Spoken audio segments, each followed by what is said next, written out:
right. Where, Hey. yeah, I don't know what happened the first time. I had two phones in front of me and you didn't pop up on either one of them.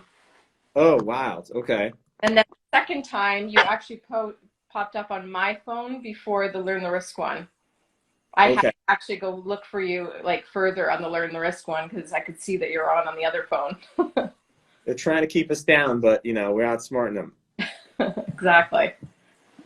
So, hey, so really cool to have you here. It'd probably be more of your followers than mine on this live, but I just want to have you introduce yourself, tell us a little bit about you, tell us a little bit about Learn the Risk and kind of the history of the organization, as well as like what you guys are up to today, because I know you're just carrying the torch and doing awesome things over there.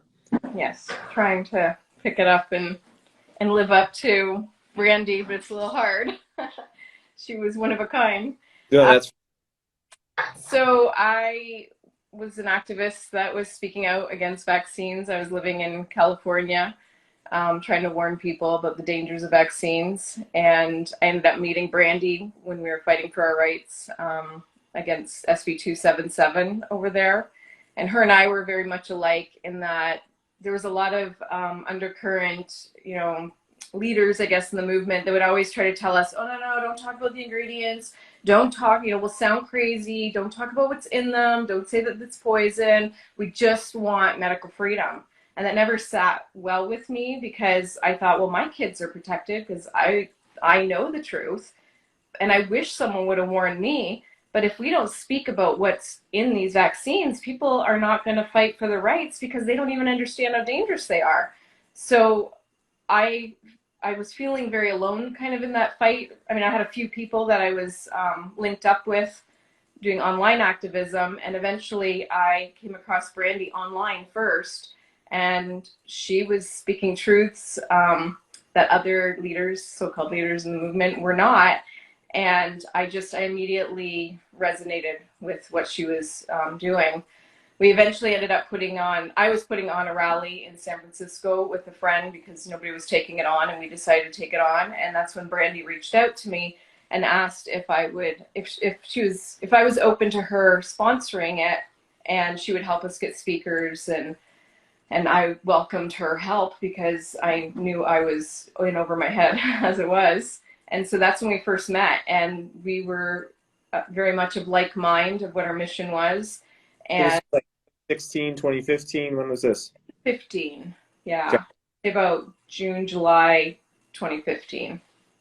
And I was actually about to start something similar, but much less involved as Learn the Risk with friends, because I had the idea of making like info cards and planting seeds in the public, like everywhere we go, handing them to parents, putting them into cars, or I already had that idea. And so when I met Brandy and she started telling me about the billboard idea and the billboard campaign and starting Learn the Risk, I thought, well, I might as well join efforts with Brandy because she had this amazing platform already that, she was with the website, and she's way more sciencey than I am.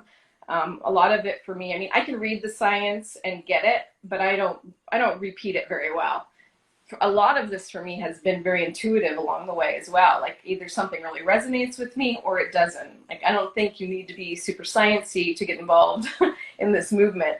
I think if you know the truth of what's going on, that we owe it to other parents and future generations that we start at least speaking what we know. We don't need to be a leader or a public speaker or anything like that. There's so many levels to how we can help out.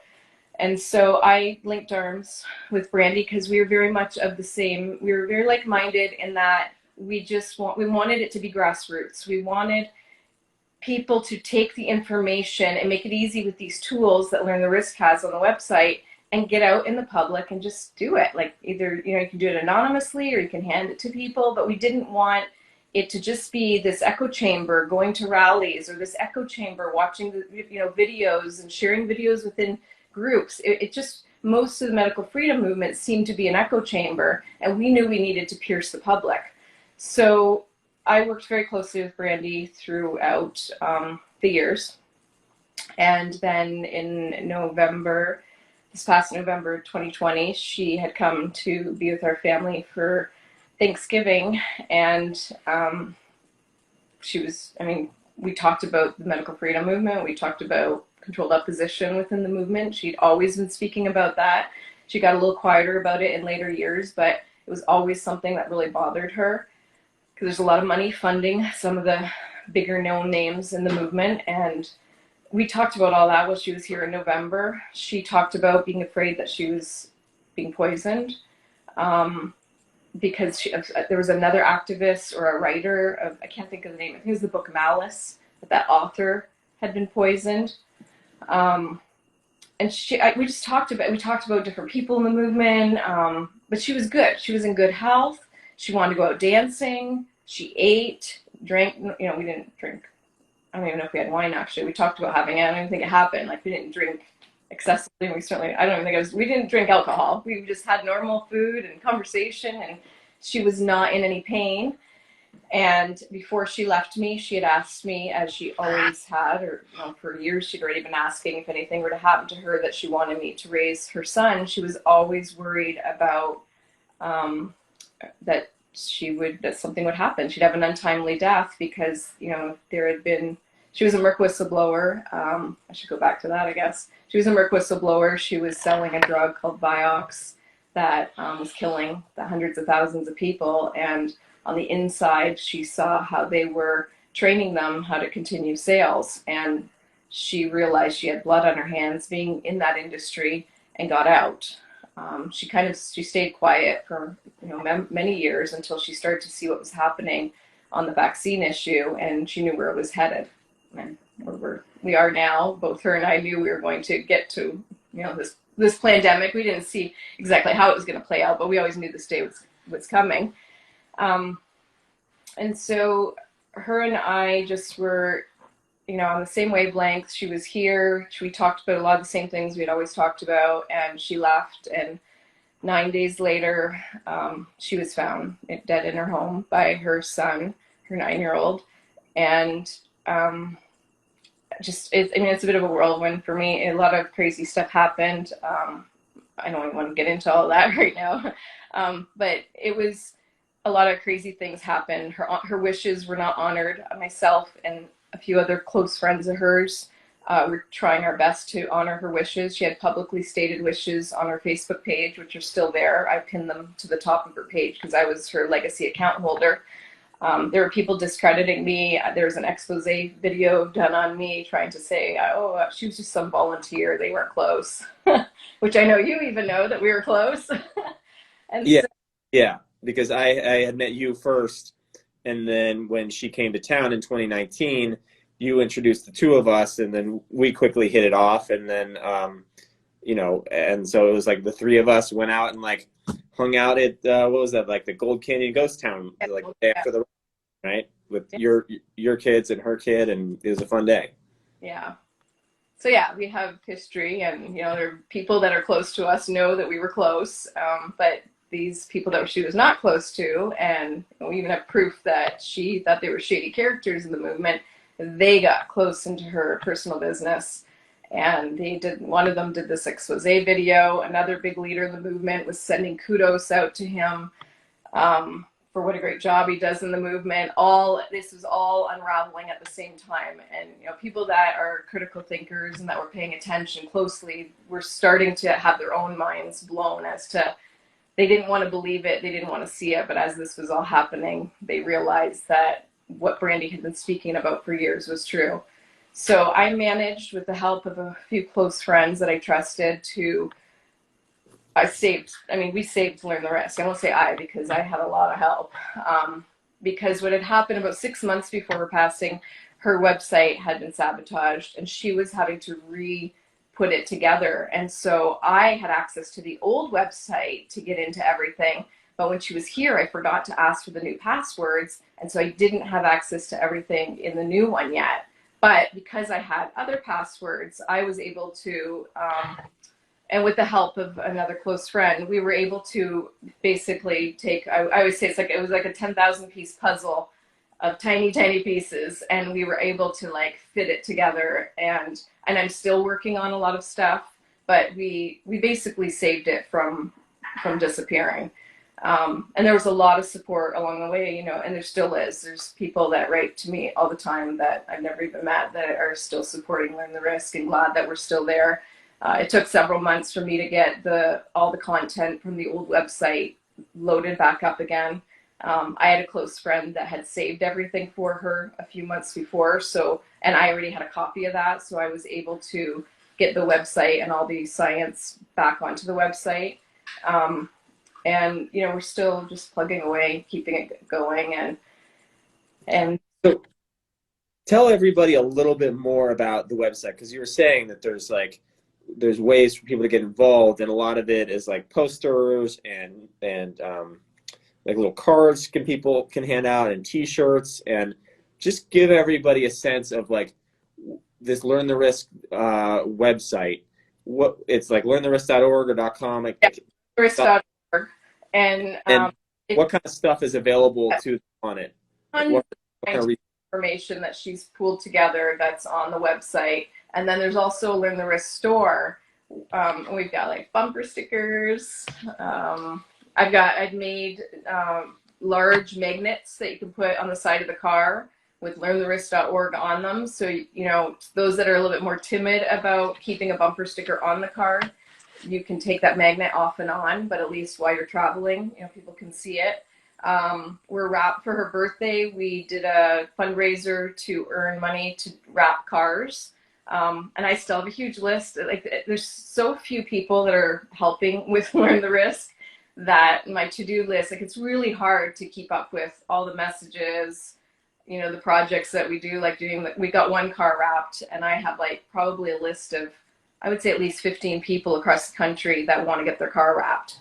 But it's very time consuming, and, you know, I'm one person that's trying to handling the bulk of it. We are going to start with the people that I trust. Like, that's the thing, is it's really hard to pull people in when you don't know them, haven't met them. So we do get a lot of offers, but we need to, that's another thing, is I get a lot of people writing in that they want to help. I'm going to need help vetting those people as well. Like, we have to be super careful about who we let in close. But as for just general grassroots activism, there's tons of like bumper stickers. We have little info cards. I thought I had ones in here.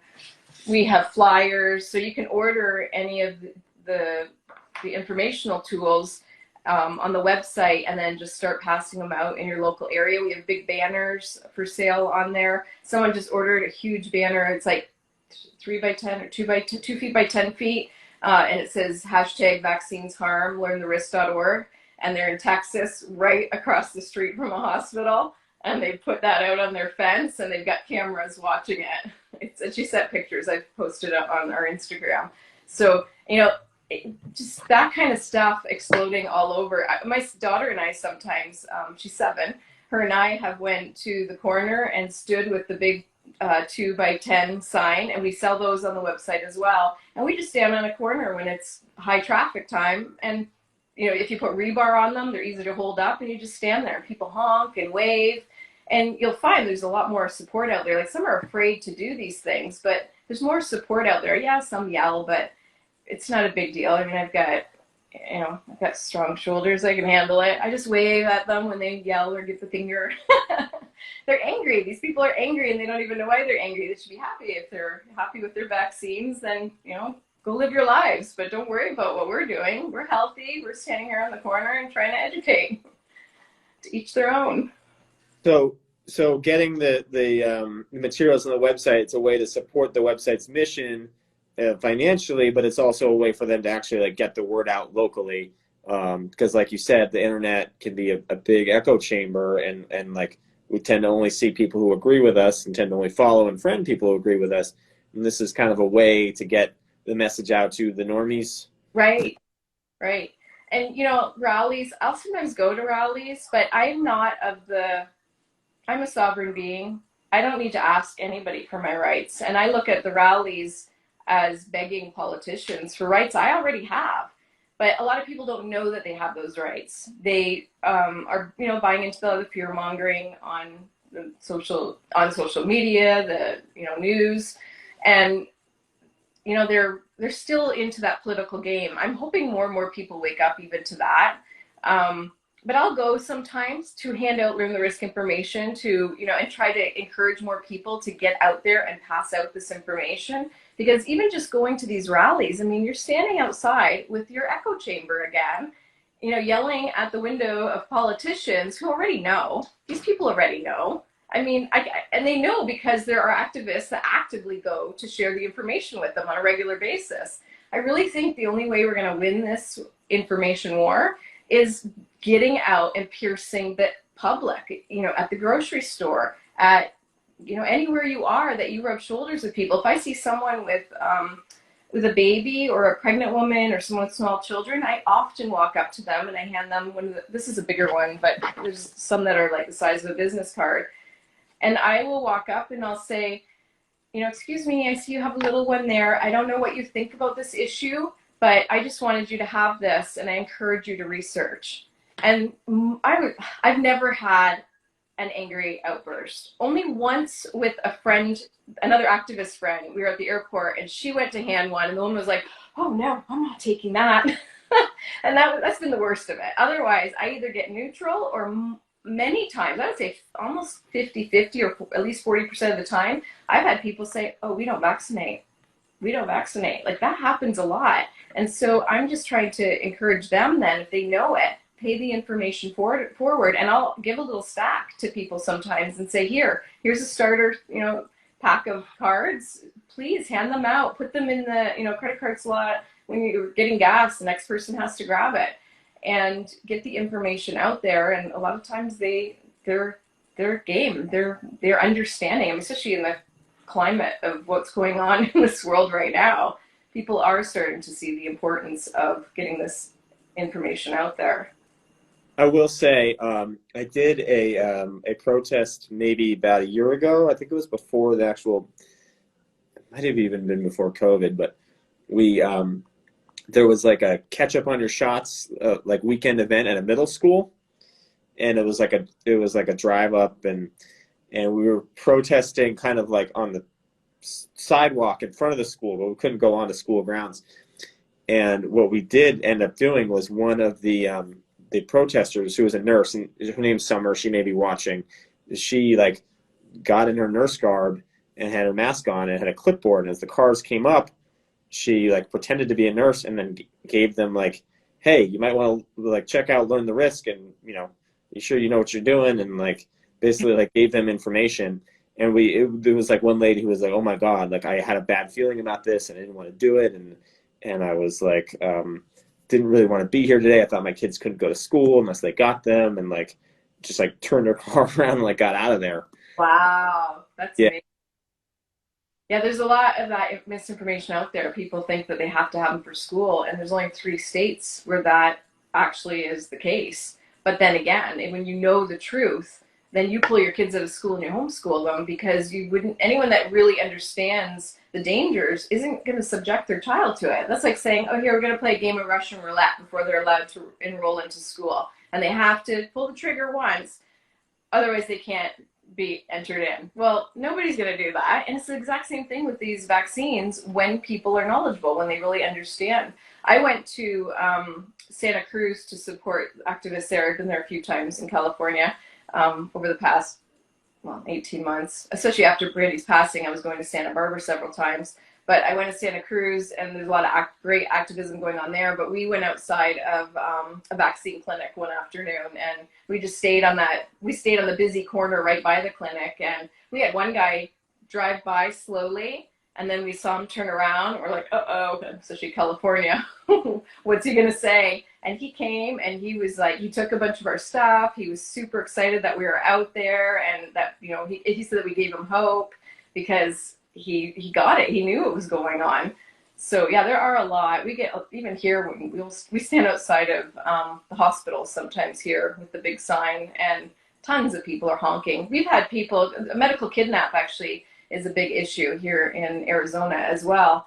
And I've stood out with vaccine information signs. So a lot of the ones that end up medically kidnapped, it's either because their child wasn't vaccinated at all, or their child is vaccine injured and they're being subjected to needing to go to the doctors or the hospitals.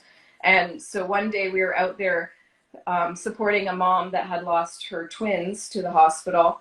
And this one car went around the block and came back. She had taken a flyer from us while at the stop at the red light. And then she went around the block. She told her husband to drop her off. She jumped out of the car and came and gave the mother that had lost her children to medical kidnap a big hug. She's like, I told my husband I mean, if we're not out there in the public eye, people do not know what's going on. They have no idea because all the information that they're getting from, a lot of the information on social media is being censored or hidden. Mhm. And in the algorithms, it's hard to find the group. So like the Learn the Risk group has been taken down. We still have our page, but the group is gone on Facebook. I'm in Facebook jail. I'm maybe out for 4 days and back in for 30. And this is my fourth one in a row. So, a lot of our information is being hidden, and I said, if they shut me down completely on Facebook, I will go door to door. I will, and I mean it. I will go door to door.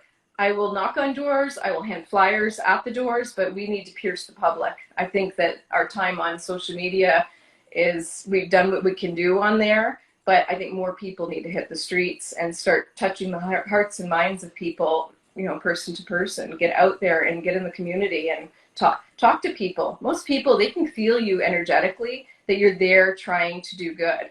They're not going to yell at you. There's a lot of trolls that are online on social media that are paid to, be rude and, try to scare people. It's just like, I've seen actually years ago when I first got into it, I didn't realize that there was trolls either. Once I did learn though, it was like game on and nothing slowed me down. But I saw someone had gotten access to their like game book basically of what they need to do. And basically it's a psychological thing where they're trying to fear people. They say, oh, I hope your kids die, or I'm going to call CPS. They say these things because they're trying to fear the public from speaking out. They want people in fear. And so, if you get out there and you're out there trying to touch the hearts and minds of people one-on-one, they will feel your energy. They'll know that your intentions are good and you're just trying to help them. Well, hey, Tina, I 100% agree with you. I got a hard stop at 5:30. Okay. A plug again, the Learn the Risk, our website is where people can get all kinds of literature and stuff to hand out, and that's the best way to spread the word. Anything else you want to leave us with before we sign off? Just get out there. If it's not Learn the Risk, make your own cards. Just get out there and talk to people. I just think it's time to get out of these echo chambers. And as Brandy would say, we are the army that this world needs.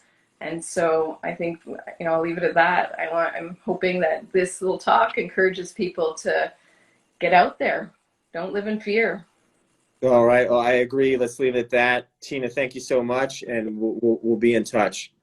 Sounds good. Have a good Thank night. you. Everyone. Bye-bye.